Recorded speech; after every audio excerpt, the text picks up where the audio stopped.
비판하지 말라. 저지나십니다. 판단하지 말라. 우리는 판단을 너무 많이 합니다. 비판을 너무 많이 합니다. 그 때문에 집안이 콩가루가 됩니다.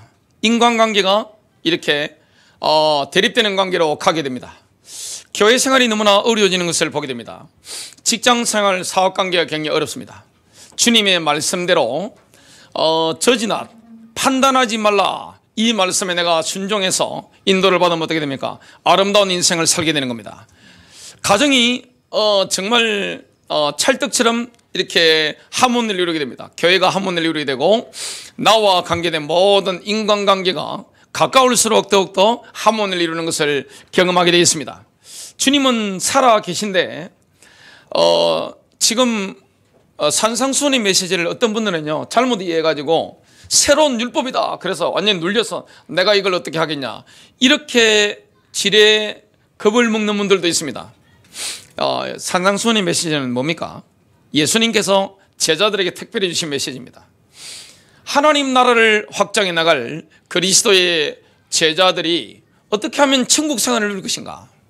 주님은 예수님이 사셨던 것처럼 그런 아름다운 인생, 행복한 인생, 아름다운 인간관계를 통해서 하나님 나라를 확장시키도록 우리에게 노하우를 지금 가르쳐 주고 계십니다. 완전히 회복됩니다. 그럼 오늘 설교는 우리가 많은 실패를 한 부분이고, 저도 많은 실패를 거뒀습니다. 저는 원래 독설 전문가입니다. 이 말솜씨로, 이 지식 수준으로 사람을 잡으면 얼마나 확실히 잡겠습니까? 가까운 사람들 많이 잡고 살았습니다. 판단 많이 했습니다. 비판 엄청나게 많이 하고, 비판하는 데는 완전 전문가 달인 수준으로 올라갔던 접니다. 그런데 그러니까 굉장히 힘들더라고요. 제가 예수님의 말씀을 순종하면서 영적인 성숙을 이뤄가면서 지금은 이런 부분이 거의 없어졌죠. 그러니까 인간관계가 너무나 행복하고 편하다는 것을 경험하게 됩니다. 거기에 따라서 제 건강도 회복되지고 또 제 주변에 있는 사람들도 회복되는 걸 제가 눈으로 확인했습니다. 오늘 이 마태복음 7장 1절에 나오는 저지나 판단하지 말라, 이 말씀은 우리에게 엄청난 복이 되는 겁니다.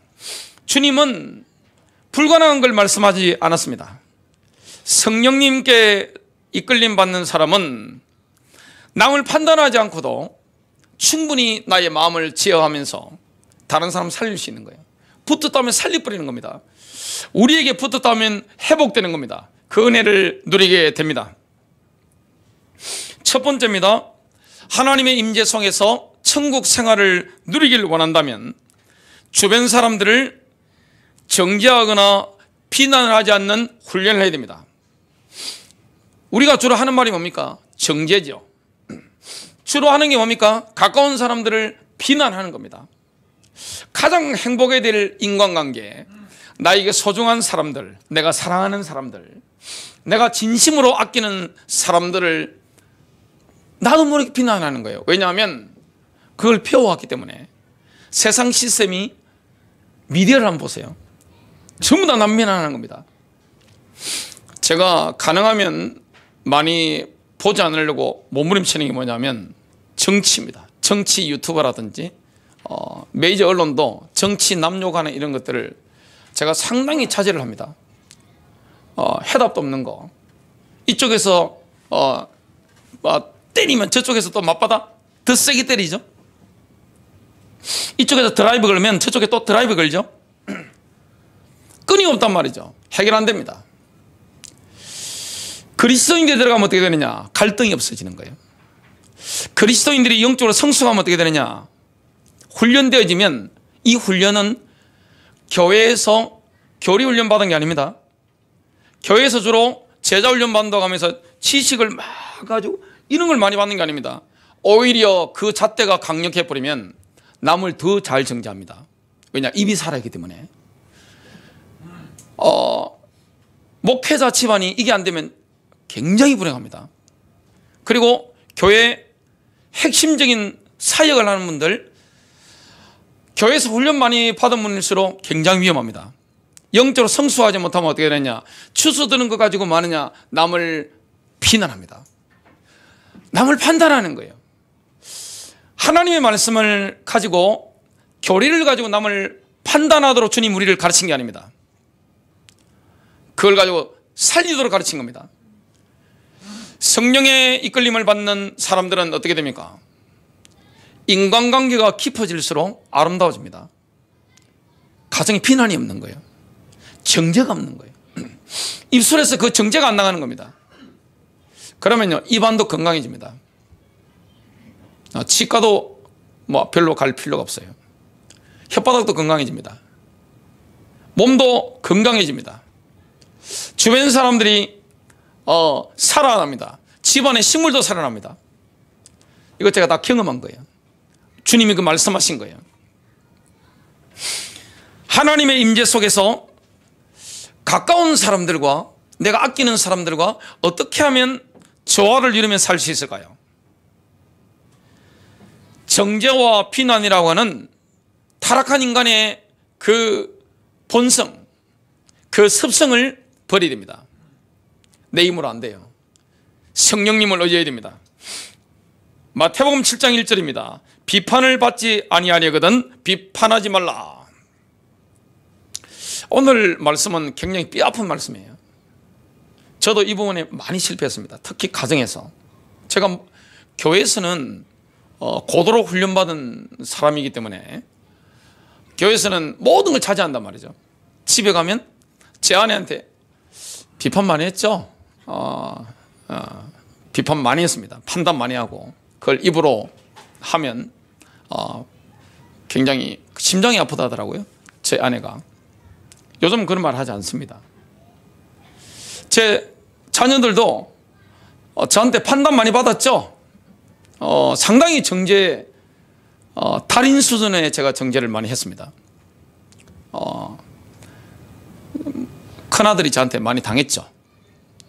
참 인격적으로 성숙하지 못해서 그랬던 것을 보게 됩니다. 사실 오늘 설교를 준비할 때 정말 회개할 것밖에 없더라고요. 참 어리석다. 내가 어리석었구나. 이런 것들을 하나님 말씀의 거울을 보면서 많이 비춰보게 됩니다. 지금은 제가 가까운 인간관계 속에서 천국을 누립니다. 왜냐? 제게서 이게 없어지기 때문이에요.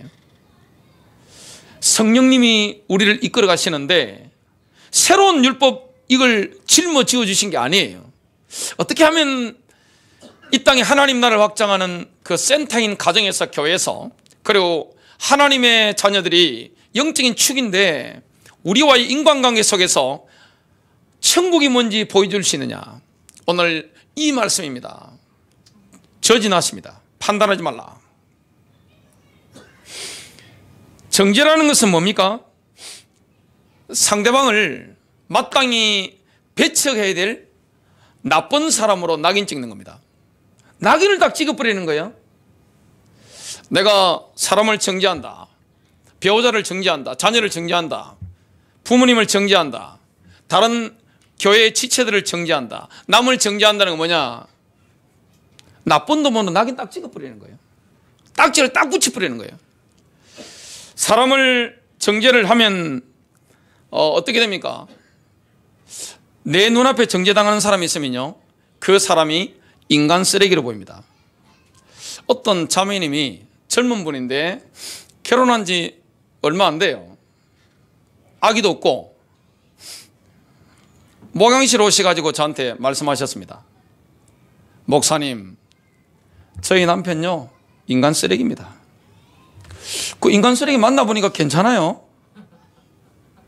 좋은 면이 굉장히 많아요. 이 자매님에게 없는 요소가 굉장히 많은 거예요. 결국 그 자매님은 그 인간 쓰레기하고 이혼하시더라고요. 왜 안 됩니까? 나한테 문제가 있는 거예요. 상대방은 나의 정죄를 당할 만큼, 판단을 받을 만큼 결점이 있어. 인간적인 결점이. 그런데 내가 뭐 하는 겁니까? 딱지를 딱 붙여버리는 거예요. 나쁜 놈, 쓰레기. 결코 복음 전할 수 없습니다. 그런 관계에서는 제 설교도 보내지 마세요. 혹시 그런 부분이 있으면. 싫어합니다. 여러분이 만일에 마음으로 인간 쓰레기로 딱 쳐다보고 있는데, 나쁜 놈이라 하고 있는데 신목사님 설교 좋다고 보내버리면요, 그 나쁜 놈 인간 쓰레기께서 제 설교 듣겠어요? 싫어합니다. 굉장히 싫어합니다. 괜히 제 이미지도 먹칠하니까 보내지 마시기 바랍니다. 어리석은 거예요. 사람이 입으로 욕하는 거나 마음으로 욕하는 거나 원리는 똑같습니다. 나쁜 놈. 제가 굉장히 이제 부드럽게 하는 겁니다. 어떤 분들은요, 남편이 빨리 죽기를 기도하고 있더라고요. 교회마다 없는 줄 아세요? 굉장히 많습니다. 본인이 못 죽이니까 하나님 그 인간 좀 데려가세요. 죽여주세요. 그냥 내 대신. 굉장히 어리석은 거예요. 정말 우리가 판단하지 않을 수 있습니까? 정지하지 않고 상대방의 결점이 보인단 말이죠. 그리고 내 속에서 이게 불만이 올라온단 말이죠. 이걸 드러내지 않고 내가 아름다운 인간관계를 이렇게 맺어갈 수 있습니까? 이게 가능한 일입니까? 주님은 가능하니까 이 말씀을 하시는 거예요. 내가 해야지. 새로운 율법을 하면 어떻게 됩니까? 지쳐버립니다. 못합니다. 성령님의 이끌림을 받아야 되는 거죠. 우리는 정죄를 하면 사람을 바로잡는 위력이 나타난다, 이런 믿음이 있습니다. 내가 내 입으로 정죄를 하면 상대방이 바로 잡힐 것이다, 이런 믿음이 있습니다. 이 잘못된 믿음을 가지고 있는 거예요. 굉장히 오류를 지금 가지고 있는 겁니다. 사실은 오늘 설교는요, 교회를 오래 다닌 분들, 직분자들이 위험한 겁니다. 교회를 다니면서 교리적인 지식 체계에 이런 훈련을 받았기 때문에 그 눈을 가지고 그 잣대를 가지고 탁탁탁 된단 말이죠. 이게 얼마나 위험한 건지 모릅니다. 사람들 다 떠나게 만드는 거예요. 굉장히 위험한 겁니다. 그래서 지식이라는 게 성숙하지 못한 사람에게 지식과 교리적인 이런 체계들, 이런 게 있으면 어떻게 되느냐, 오히려 교회 열심히 다녀가지고 관계를 콩가루로 만드는 거예요. 교회가 콩가루 되면 어떻게 됩니까? 가정이 콩가루 되면 어떻게 됩니까? 굉장히 위험한 거예요. 제가 저희 집에서는 저희 자녀들 보고 목사 자녀가 왜 그래? 이 말을 해본 적이 한 번도 없어요. 제가 목사일 뿐이지 자녀는 목사가 아니잖아요. 안 그래도 부담되는데. 한 번도 제가 아들들 가운데 야, 너 목사 되면 좋겠어, 이런 말 한 적이 없습니다. 그건 위에서 부르셔야 되는 거지. 얼마나 부담되는 거예요, 상당히. 그 기준을 가족이라든지 가까운 사람들에게 적용하면 안 되는 거예요. 그 가족 모든 걸 판단한다, 안 되는 거죠. 참 어려운 겁니다.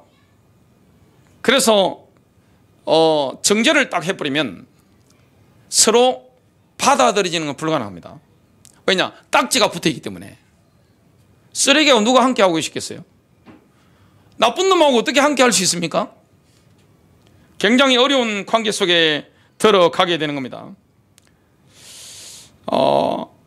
근데 예수님은 남을 정죄하거나 비난하지 않고도 행복한 인간관계를 통해서 하나님 나라를 실현할 그 원리를 말씀해 주셨습니다. 예수님을 제대로 믿으면요, 행복해집니다. 왜냐? 내가 남을 판단하지 않기 때문에 내 심령이 너무 편한 거예요. 그리고 배우자든 자녀든 다른 성도들이든 아니면 세상에서 만나는 사람을 뭔가 기준을 가지고 딱지를 붙이는 게 아니기 때문에 인간을 인간 그대로 받아들이는 거지, 내가 이렇게 막 딱지 붙이고 정죄하고 이런 게 없어지는 거예요. 예수님 한번 보세요. 예수님 주위에 누가 붙었죠? 민초들이 있었죠. 민중들, 그리고 그들 가운데는 세리, 매국노라고 하는 세리, 창녀들, 죄인들이 예수님께 따라다니는 겁니다. 예수님 마음이 그 사람들 정죄하면 따라다닐 수 있겠어요? 나쁜 놈, 나쁜 새끼, 쓰레기 생각하는데 오겠냔 말이에요. 안 옵니다. 정죄가 없는 거예요. 예수님 마음에는.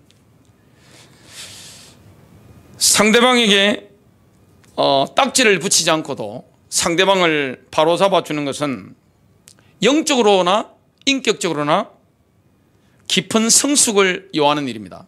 아무나 할 수 있는 게 아닙니다. 내가 상대방에게 딱지를 붙이지 않고 비난을 전혀 하지 않으면서 상대방을 올바른 길로 갈 수 있도록, 올바른 가치관을 가질 수 있도록 내가 바로잡아 주는 거 아무나 할 수 있는 게 아니에요. 갈라디아서 6장 1절부터 2절입니다. 어떤 사람이 무슨 잘못한 일을 범하였으면 영적인 너희는 온유한 영으로 그런 자를 바로잡고, 성령은 온유하신 분이죠. 범죄한 사람, 잘못한 일을 행한 사람을 뭐 하는 겁니까? 온유하게 바로잡는 거예요. 이거는 성령의 역사가 아니고는 불가능하죠. 왜냐? 코에 뜨거운 콧김이 나오는데 어떻게 온유해집니까?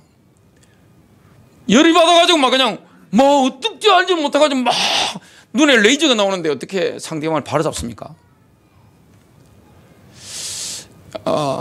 성령께 사로잡히고 그 인격이 그리스도를 닮아가면 상대방을 바로잡을 때 눈에서 레이저가 나가지 않습니다.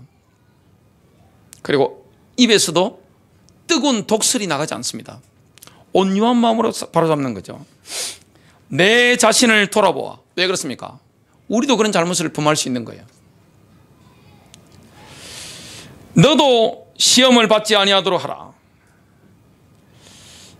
너희는 서로의 짐을 지라. 그리하여 그리스도의 법을 이루라. 여러분, 집안에 자녀들에게도 우리가 잘못을 범할 수 있는 게 뭡니까? 함부로 판단하는 거예요. 함부로 막 비판하는 거예요. 막 정죄하는 거예요. 감정이 씌어서 나가는 겁니다. 자녀 못 바꿉니다.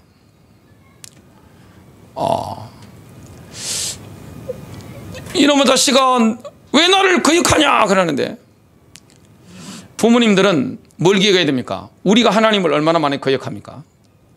뒤돌아봐야 됩니다. 부모가 된다는 거, 훌륭한 부모가 된다는 거는 굉장히 어려운 거예요. 그리고 훌륭한 목사가 된다는 것도 쉬운 게 아니에요. 상대방을 막 비난해서 정죄해서 바꿀 수 있다. 틀린 겁니다. 그럴 수 없어요. 영적인 원리고 인간의 마음의 순환의 원리입니다. 상대방을 바로잡으면 어떻게 됩니까? 일단 성숙해야 됩니다. 그리고 온유한 마음으로 바로잡게 되는데, 자녀에게도 뭐가 필요합니까? 매너가 있어야 됩니다. 배우자에게도 매너가 있어야 됩니다. 가까운 배우자에게 매너를 지켜야 됩니다. 자녀에게도 매너가 있어야 됩니다. 남이 안 보면요, 배우자한테 함부로 하는 사람이 있습니다. 심각한 거죠. 무슨 말이도 해도 되는 것처럼 생각합니다. 틀린 겁니다. 인격을 건드린단 말이죠. 절대 하면 안 되는 거. 자녀에게도 마찬가지입니다. 왜 자녀들이 밤에 집에 잘 안 들어올까요? 특히 아들들. 우리 큰아들 제가 옛날에 비난 많이 하니까, 정죄하고 그러니까 밤에 늦게 오더라고요. 새벽에.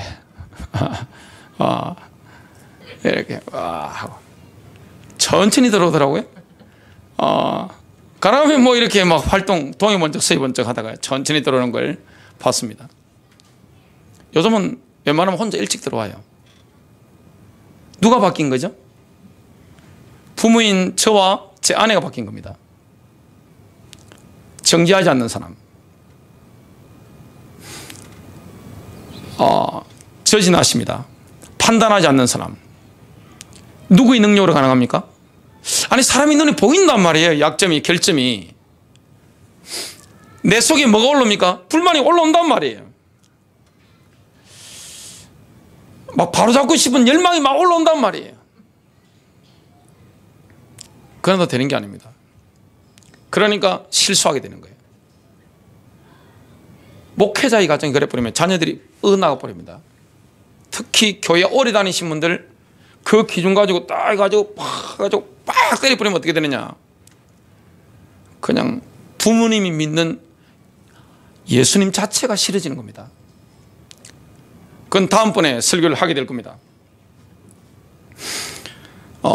자녀들도 매너 있는 부모님을 좋아합니다.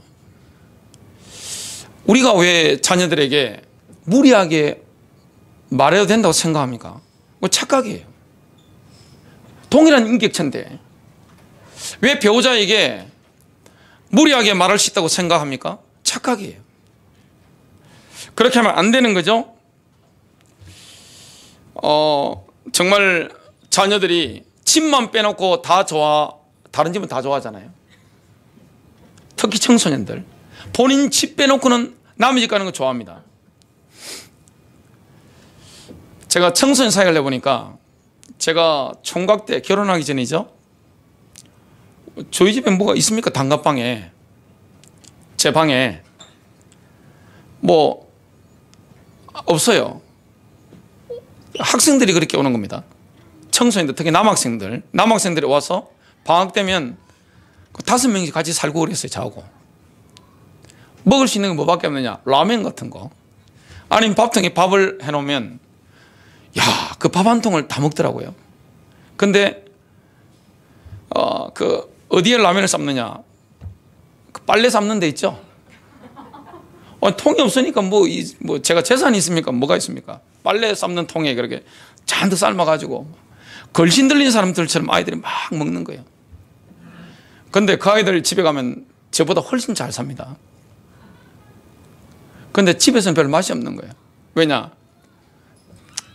교회 열심히 다니는 부모님이 1절, 2절, 3절, 4절 막 애고가 부려서 쫙 질려버리는 거죠. 그냥 남편에게 신앙을 강요하면 안 돼요. 자녀에게 신앙을 강요하면 안 됩니다. 그 굉장한 오리를 범하고 있는 거예요. 들으라면 더 안 듣습니다. 그러면 오라면 더 안 옵니다. 징그러운데 어떻게 옵니까? 굉장한 잘못이죠. 두 번째입니다. 내가 뼈 때리는 말로 상대방을 정죄하면 상대방은 반드시 똑같은 잣대를 들이대면서 역공을 퍼붓습니다. 이것은 인간의 마음의 원리입니다. 여기서 벗어날 수 있는 사람은 없습니다. 2는 4 뭐 그런 개념이죠. 248 그런 개념이에요. 내가 팩트 폭력을 날리면 어떻게 됩니까? 상대방은요 딱 참고 기다립니다. 당한 게 있으니까. 이거는 자녀가 됐든 배우자가 됐든 같은 교회 교인이 됐든 세상 사람이든 누구나 마찬가지입니다. 당한 게 있으면 어떻게 됩니까? 내가 힘이 없다. 힘이 있으면 바로 맞받아치죠. 힘이 없으면 어떻게 됩니까? 듣고 참습니다. 그냥. 틀린 말은 없으니까 참아요. 때가 오면 어떻게 됩니까? 반격을 딱 가하는데 똑같은 잣대를 들이면서 나의 가장 급수를 노립니다. 남자들 강해 보이죠? 부인한테 한 방 맞으면 그냥 그 센 남자들이 그냥 퍽 쓰러집니다. 그냥 한 방에 갑니다. 그냥 그런 거죠. 이게 얼마나 주님께서 우리에게 천국 생활을 누릴 수 있도록 하나님의 임재 가운데 거할 수 있도록 우리에게 말씀하시는 거예요. 판단하지 말라. 비판하지 말라. 간단한 말씀이잖아요. 저진하시라고. 왜냐? 하나님의 임재가 흘러나오도록 성령의 기름 부으심이 흘러나오도록 하려면 가까운 인간관계 속에서 사랑하는 이들과의 관계 속에서 판단하지 않아야 되는 겁니다. 정죄하지 않아야 됩니다. 비난하지 않아야 되는데 내가 저 사람을 바로잡지 않으면 누가 바로잡아 주랴. 역사적 사명을 띠고 이렇게 판단하고 비난하고 정죄한단 말이죠. 그럼 어떻게 되느냐? 그 당한 사람은요 때가 되면 그대로 갚아줍니다. 이게 수많은 그리스도인 가정에서 일어나는 일들이고 교회 안에서 일어나는 일들입니다. 수많은 인간관계 속에서 일어나고 있는 일들입니다. 여러분, 그리스도인이 귀신의 역사에 노출될 수 있습니까? 영적으로 인도받아야 되는데, 그리스도의 제자는 영적으로 인도받아야 되고 성령으로 인도받아야 되는데, 내가 하나님과의 관계가 딱 단절되면 혼적으로 바뀝니다. 성령의 감동은 사람을 허물잡지 않습니다. 함부로 판단하지 않습니다. 성령의 감동을 받으면 어떻게 되느냐? 상대방의 결점, 이걸 그냥 받아주고 중보하게 됩니다. 그리고 온유한 마음으로 바로잡아주게 되는 거죠.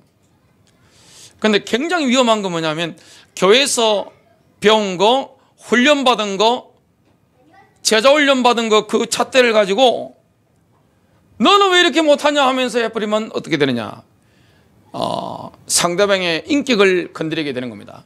자존심을 건드리게 되는 겁니다. 그러면 반드시 상대방이 역공을 퍼붓게 됩니다. 우리가 혼적이면 어떻게 되느냐? 상대방의 약점이 보입니다. 여러분, 우리가 영적으로 인도받지 못하면, 성령님께 사로잡히지 못하면 상대방의 약점만 눈에 들어옵니다. 얼마나 선명하게 클로즈업 돼가지고 내 눈에, 한눈에 싹 들어오는지 몰라요. 반드시 뭐 하게 됩니까? 지적을 하지 않고는 견디질 못하는 거예요. 배우자에게, 자녀에게, 아니면 교회 안에서든 세상 가운데서든 내가 지적을 하지 않으면 견디질 못하는 거예요. 그리고 상대방이 듣든 말든 내가 올바른 말을 했다는 그 뭐랄까, 성취감? 이런 게 있을 수 있는 거죠. 혼적이라서 그렇습니다. 인간관계가 파괴되는 거죠. 여러분, 혼적인 사람의 눈에는 긍휼함이 없습니다. 긍휼함이 없는 거예요. 사랑이 없는 거죠.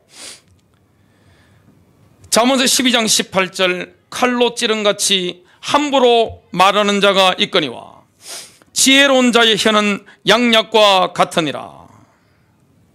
이런 지적질 하면요, 서로에게 느끼지는 느낌이 어떻습니까? 싸한 것을 느끼게 되죠. 이런 지적은, 이런 정죄, 이런 판단, 비난은 혼적으로 보면 틀린 말은 없습니다. 근데 상대방의 영을 죽이는 거예요. 나도 영적으로 타격을 입게 되고 인간관계 속에서 타격을 입게 됩니다.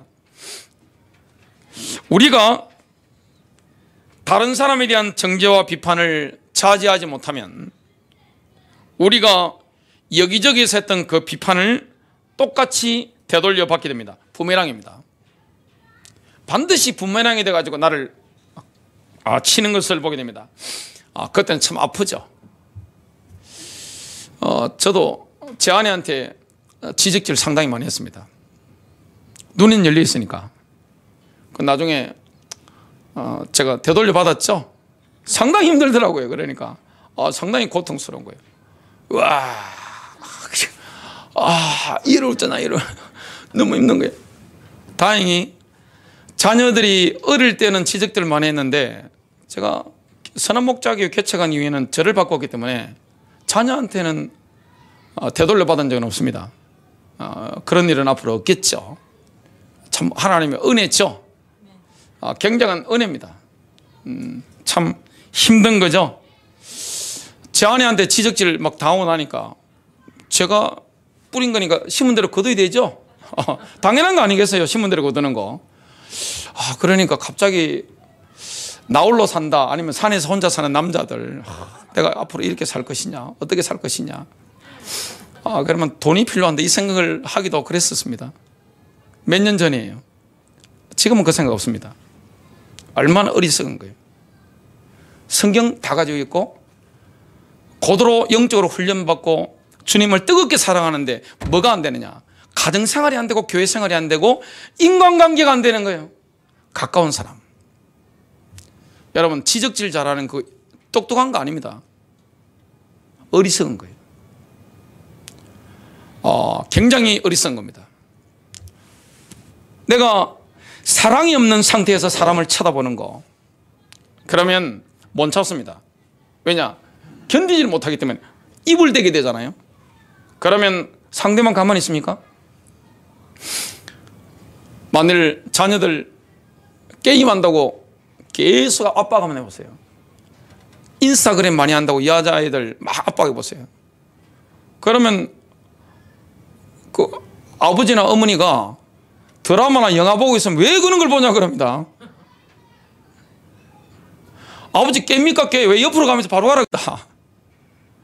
엄마는 깹니까? 왜 옆으로 가면서 똑바로 가라 그래요? 하면서 정확하게 자녀들로부터 되돌려 받게 되죠.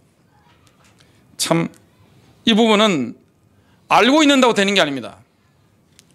내가 죽고 주님이 내 안에 역사하시는 성령께서 우리를 성장시키는 이런 은혜가 있지 않으면 해결이 불가능한 거죠.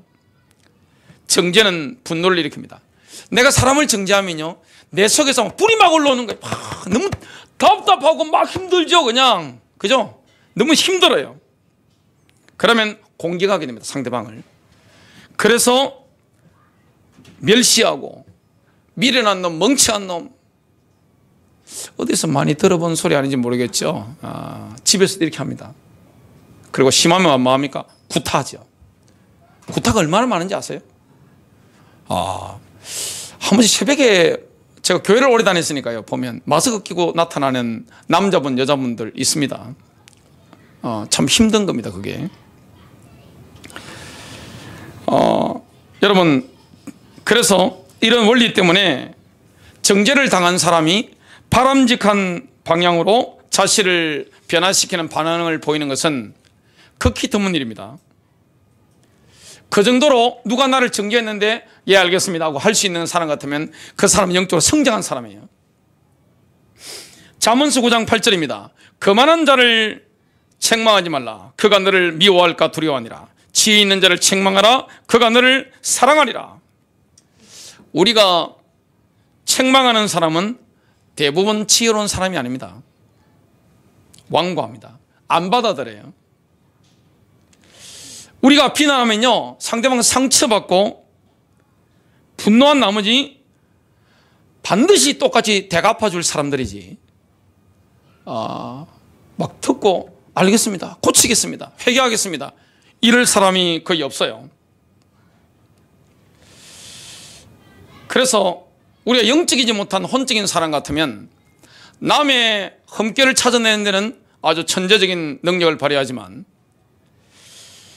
자신을 객관화시켜 볼 수 있는 눈은 없습니다. 마태복음 7장 3절입니다. 어찌하여 형제의 눈 속에 있는 티는 보고 내 눈 속에 있는 들보는 깨닫지 못하느냐. 그런데 하나님 나라의 이 복음은 모든 부류의 모든 인간에게 천국의 문을 열어줍니다. 하나님 나라의 복음을 저와 여러분 받고 성령님의 인도를 따라가면 어떻게 되느냐, 천국 생활을 경험하게 되는 거예요. 특히 가까운 인간관계를 통해서. 이사야 61장 3절입니다. 무릇 시온에서 슬퍼하는 자에게 화관을 주어 그 죄를 대신하며 기쁨의 기름으로 그 슬픔을 대신하며 찬송의 옷으로 그 근심을 대신하시고 그들이 의의 나무 곧 여호와께서 심으신 그 영광을 나타낼 자라 일컬음을 받게 하려 하심이라. 세 번째입니다. 사랑하는 이들을 정죄하는 것을 내려놓고 도우려면 아가페 사랑이 습성으로 모범일 정도로 자신을 훈련해야 됩니다. 영적으로 성숙해야 되는 거죠. 영적으로 성숙해지면요, 사랑이 흘러나옵니다. 사랑은 특징이 뭡니까? 다른 사람을 좋게 보는 겁니다. 결혼식 가보면 잘 사시길 바랍니다 그러잖아요, 다들. 그런데 잘 살길 바랍니다, 잘 사세요 하는 분의 눈과 얼굴을 보면 잘 못 사시는 게 눈에 보이잖아요. 잘 사는 게 쉬운 게 아니에요. 부부가 만나서 잘 사는 게 쉬운 게 아닙니다. 뭘 안 해야 됩니까? 판단을 안 해야 돼요. 비난을 안 해야 돼요. 막말을 안 해야 됩니다. 정죄를 하지 않아야 됩니다. 분노가 없어야 되는 거예요. 내 속에서 올라오는 불만이 이게 드러나지 않아야 됩니다. 그리고 상대방의 결점을 그냥 좋게 보면서 기도로 소화를 시키게 되는 거예요. 그런데 결혼 가다는 남자, 여자 가운데 그 정도로 자기 인격적인 성숙을 이루는 사람이, 영적인 성숙을 이루는 사람이 몇 퍼센트 되겠습니까? 거의 없다고 봐야 됩니다. 그래서 결혼 생활이 너무나 고통스럽고 자녀를 키우는 게 너무나 힘든 것이고 교회 생활을 오랫동안 지속하는 게 너무너무 고통스러운 겁니다.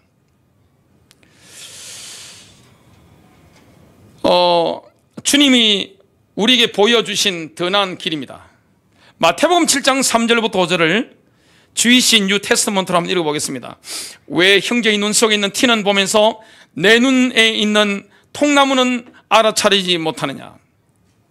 내 눈에 통나무가 있으면서 어떻게 내 형제에게 내가 내 눈에서 티를 빼내게 하라 라고 말할 수 있겠느냐? 위선자여, 먼저 내 눈에서 통나무를 빼내라. 그러면 내가 또렷하게 볼 것이며 형제의 눈 속에서 티를 빼낼 수 있으리라. 다른 사람이 흠결을 막 찾아내는데 전문가인 사람들아, 너희는 위선자다 말씀하는 거예요. 왜 위선자입니까? 바리새인 서기관들의 의보다 못한 거예요. 사랑이 없는 거예요. 사랑이 없이 남의 흠결, 가까운 사람들의 흠결을 찾아내고 지적하고 비난하는 것은 뭡니까? 위선자라고 말씀하는 거예요. 남의 흠결을 막 찾아낸다는 자체가 지금 내가 위선자라는 거예요. 내게 사랑이 없는 거예요. 내가 어른스럽지 못한 거예요. 성숙하지 못한 거예요. 사람이 어른이 되면 특징이 뭡니까? 철이 들잖아요. 자기 자신을 객관화시켜 볼 줄 압니다. 그렇기 때문에 남을 함부로 판단하지 않습니다. 내 속에서 불만이 올라오더라도 성령 안에서 철회할 줄 압니다. 남의 인간적인 결점이나 이런 것들이 보이더라도 기도 속에서 좋게 바꿉니다. 그렇다고 해서 예수님께서 사물을 구분하고 분별하는 정당한 행위까지 버려야 된다 이렇게 말씀하신 건 아니에요. 영적인 분별은 분명히 해야 되죠. 마태복음 7장 이 후반부에 보면 거짓 선지자에 대한 말씀을 많이 합니다. 그건 분별해야 되는 거예요. 정확하게. 그리고 지적해야 되는 거예요. 이걸 말씀하는 게 아니에요 지금. 여러분, 영적으로 성숙하면요 아가페 사랑이 마음에서 막 흘러넘칩니다. 좋게 보게 됩니다. 가까운 사람들의 약점과 결점을 나의 마음에 품고 마느냐, 기도해 주게 되는 겁니다. 막 불만이 올라오는 게 아니에요. 사랑 안에서 보기 때문에 인내하면서 온유하게 도와주게 됩니다. 사랑으로 하기 때문에. 그리고 적절한 말을 이렇게 은혜롭게 해주기 때문에 듣는 사람이 뜨끔하더라도 그 말을 듣게 되어 있습니다. 변화가 일어나는 겁니다. 한마디를 해도 변화가 일어나는 거예요. 왜냐? 바보가 아니잖아요. 듣는 사람은 바보가 아니에요. 고쳐야 되겠네. 판단하는 거죠. 결론 맺습니다.